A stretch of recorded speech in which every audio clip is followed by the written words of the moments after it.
प्रसिद्ध मंदिर मिरज शहर। कितीही दान द्या, विकास अधुराच। नवस फेडणाऱ्या दानशूरांचं दान संपत नाही तोपर्यंत सेवेकरी सुट्टी देत नाहीत। सेवेकऱ्यांचा इतिहास। सेवा करणाऱ्या सेवेकरांसाठी मिरज शहर एक प्रसिद्ध मंदिर झाले आहे। सेवेकरांना मंदिराच्या डेव्हलपमेंटची खूप मोठी काळजी आहे। या शहर मंदिराच्या विकासासाठी देणगी देऊन नवस फेडणारे दानशूर कोण आहेत याचा शोध घेत सेवेकरी नेहमी फिरत असतात। दानशूर सापडला की या दानशूराचं दान संपत नाही तोपर्यंत सेवेकरी त्या दानशूराला सुट्टी देत नाहीत।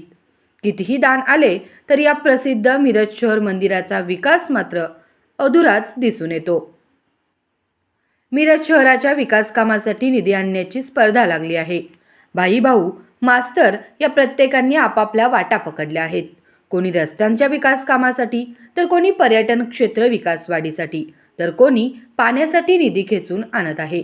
पाठपुरावा करून प्रस्ताव सादर करणे आणि निधीची मंजूर घोषणा करून आपण किती काम केले हे भक्तांसमोर दाखविण्याचं काम सेवेकरी करीत आहेत। तर दुसरीकडे बापूदादा आदी सेवेकरी निधी गोळा करण्याच्या तयारीला लागले आहेत। मिरज शहर या प्रसिद्ध मंदिराचा विकास करण्यासाठी सेवेकरांनी ताकद लावली आहे।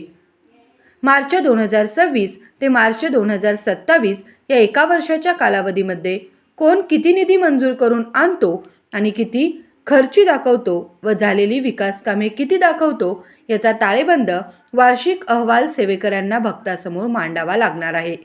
वार्षिक अहवाल मांडल्यानंतर टक्केवारीचा विषय मात्र गोंधळ घालणार आहे।